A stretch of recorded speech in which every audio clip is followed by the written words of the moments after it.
Boker Tov, il est 8 heures, c'est l'heure du premier journal d'information ce matin sur Studio Qualité relayé sur les ondes de Radio J à Paris.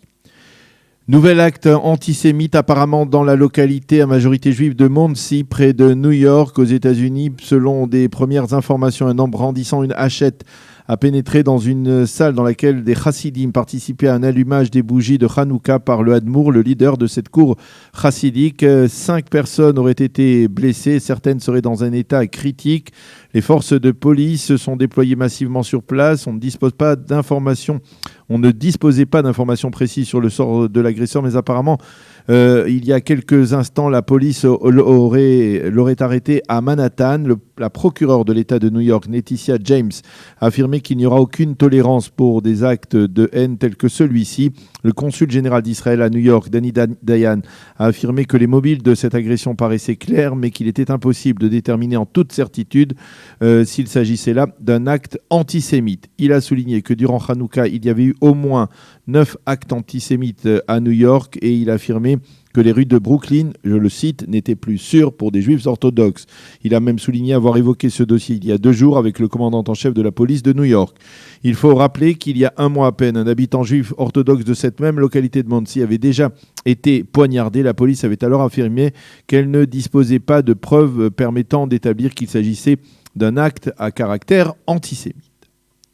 Le Hamas a repoussé une proposition d'Israël visant à cesser les attentats terroristes contre des cibles israéliennes en Judée et en Samarie dans le cadre d'un accord d'apaisement ou de trêve dans la bande de Gaza. Pour les dirigeants du Hamas, tout arrangement de ce type ne concernera que ce qui se passe dans la bande de Gaza et non en Cisjordanie. Selon le mouvement terroriste, la Cisjordanie reste toujours sous occupation. Fin de citation.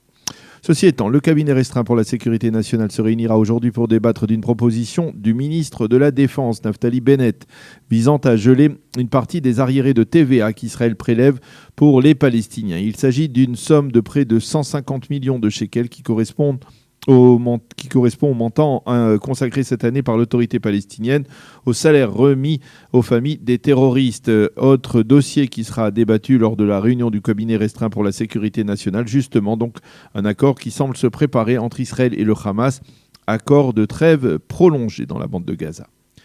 Le Premier ministre n'a pas encore décidé si oui ou non il a l'intention de réclamer à la Knesset une immunité parlementaire afin de ne pas être traduit en justice alors qu'il est en fonction.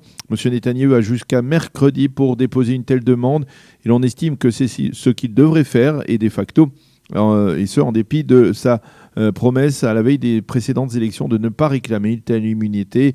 Au Likoud, on affirme que l'immunité parlementaire n'est pas destinée à se soustraire à la justice, mais à reporter à plus tard la tenue d'un procès. Autre développement important, c'est aujourd'hui que le conseil juridique du gouvernement devrait, il faut prendre cette information conditionnelle, annoncer sa recommandation sur la question clé de savoir si Binyamin Netanyahou pourra ou non recevoir du président Rivlin un mandat pour tenter de former un gouvernement au lendemain des élections du 2 mars 2020. Cette recommandation doit être ou devrait être ensuite débattue ce mardi par la Cour suprême. La ruée vers les vaccins se poursuit en Israël. Après que la semaine dernière, 3 Israéliens soient morts des suites de complications dues à la grippe, des dizaines de milliers d'Israéliens sont allés se faire vacciner entre jeudi et vendredi dernier. Désormais, les caisses d'assurance maladie israéliennes craignent une pénurie de vaccins contre la grippe. Elles ont donc commandé plusieurs dizaines de milliers de doses dans l'espoir de satisfaire à la demande. En début de semaine dernière, seuls 16% de la population israélienne s'était faite vacciner. Même au sein de l'armée, l'opération de vaccination bat son plein. La météo pour terminer. Après la tempête de la fin de la semaine dernière, le temps se stabilise progressivement.